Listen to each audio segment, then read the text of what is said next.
Hey guys, Ed from Paranormal Inc. Ohio here, back at you again with another podcast episode.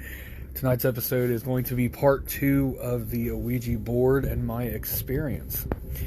Last time we talked, I talked a little bit about the Ouija boards, and with my next episode, I'm going to go deeper into the origin of Ouija boards. But, as I promised with my last episode, I am going to tell you the second part of what had happened. Now, I remember I told you guys that we had the party at my brother's house, and we used the Ouija board. Crazy things happened, my brother passed out, and we heard noises and this, that, and the other. So let's fast forward, and I told you guys, again, that I had woke up, went to my basement, used the Ouija board, crazy things happened. I told you about the nightmare that I had. The nightmare where I was in the woods searching for something. I didn't know what I was looking for. And the tall figure that was all in black with the yellow eyes and the burnt flesh dripping off the arm with the giant claws pointed at me and said, "You," and said, "Life," and then rushed towards me. I told you that it freaked me out so much that I didn't go to work the next day. So we're going to continue on from there.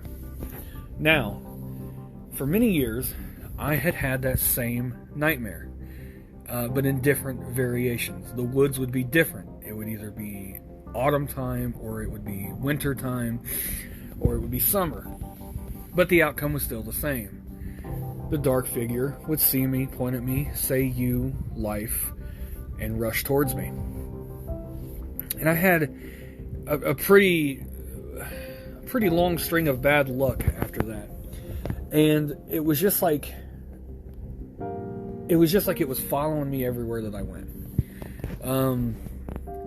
I had gotten in so many close calls. It's insane.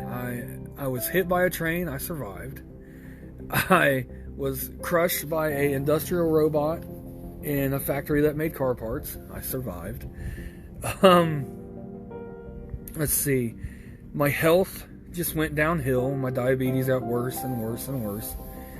And it was crazy. And I believe it followed me to my house, where I lived with my son's mom, and things would happen in the house, and it was crazy. Like, I always had a table next to the door where I would put my wallet, my keys, and my cigarettes, because I smoked at the time.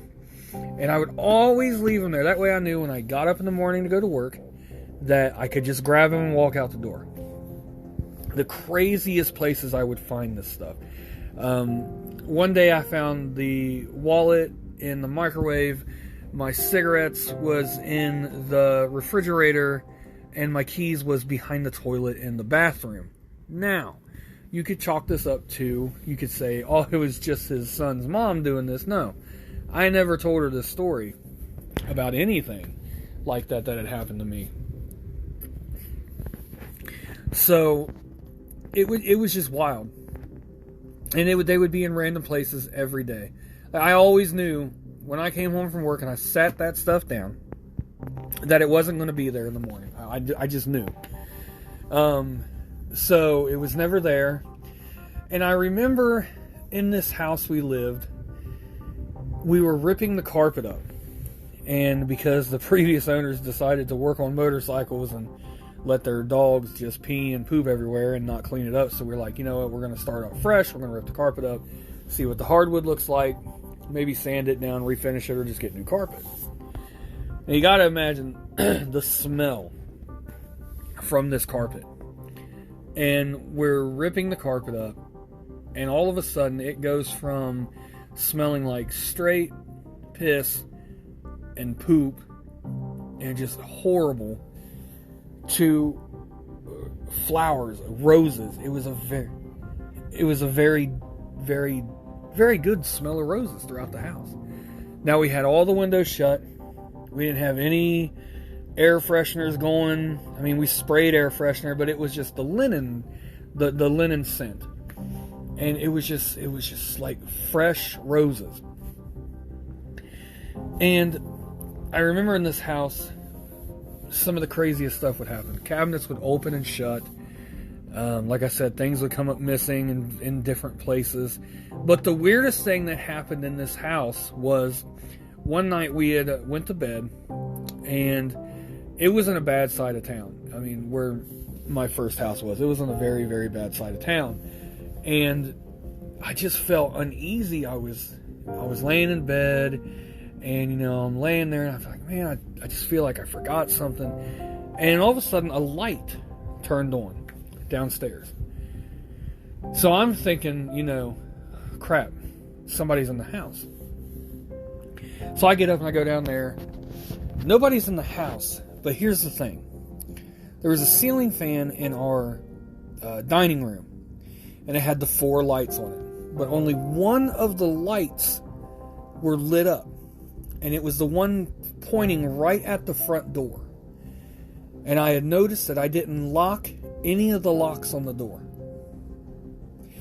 So I walked over, I locked the locks, and as soon as I locked the locks, the light goes out.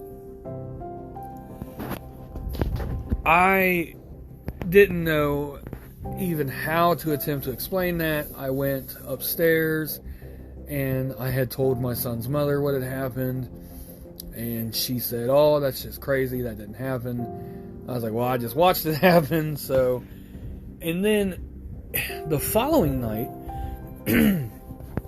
I had went to bed early because I had to get up for work early the next day. And I heard her yell and run upstairs, and I'm like, what's wrong? What's the matter? She goes, Ed, the light keeps turning on and off in the dining room. I said, like, just flickering, or is it like shorting out? She goes, no, it is going on and off. And she said she looked on the wall and saw the light switch moving up and down, up and down. Now you have to remember, she did not believe in any of this stuff at all. Period. She didn't like talking about it. She didn't like nothing about it. And she was legitimately scared. So I ran downstairs and I said, continue to turn the light on and off. Nothing would happen, and it didn't do it again. But I know that the bad luck just kept coming. My health was declining. At that time, my son's mom and I were splitting, and it was just nothing was going right. Everything was just going downhill. My car kept breaking down. This, that, and the other. You could chalk that up to bad luck. I get it. We've all been through it.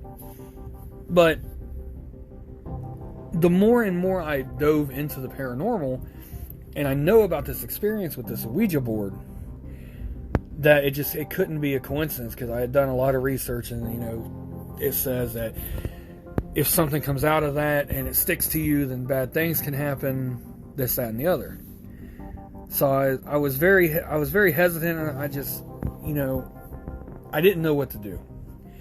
So this thing continued to follow me, and it just kept doing the crazy thing. My health was declining, and my health right now in my life, my health is like kinda, it's diabetic, it's bad, and things like that. I get it, but at that point in time in my life, it was really bad. And it took going to a priest and having this thing, I asked him, I said, this is going to sound crazy. I want you to remove whatever darkness is following me. And he was like, oh no, he's like, cool, I got, that's no problem. We can do some prayers. We can hit you with some holy water, this, that, and the other. And when he was doing it, I just remember it. I felt so sick, and I was very angry.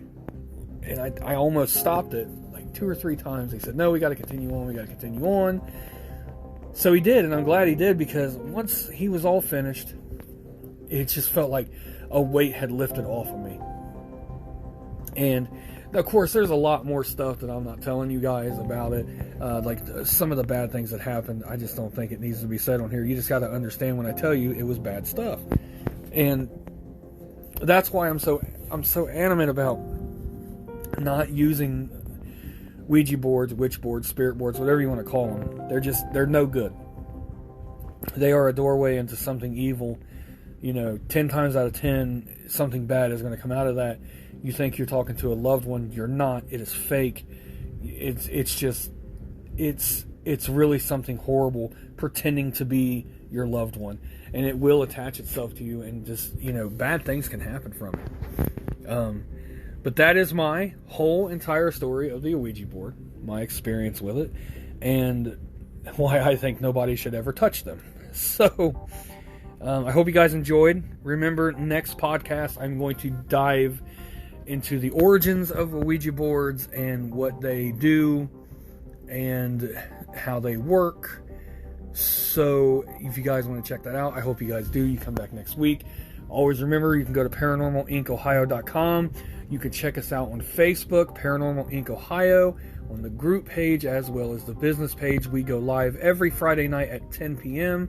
We have a ghost story every Wednesday night at 10 p.m. And of course, the podcast here on every type of podcasting you can think of at 10 p.m. on Monday nights.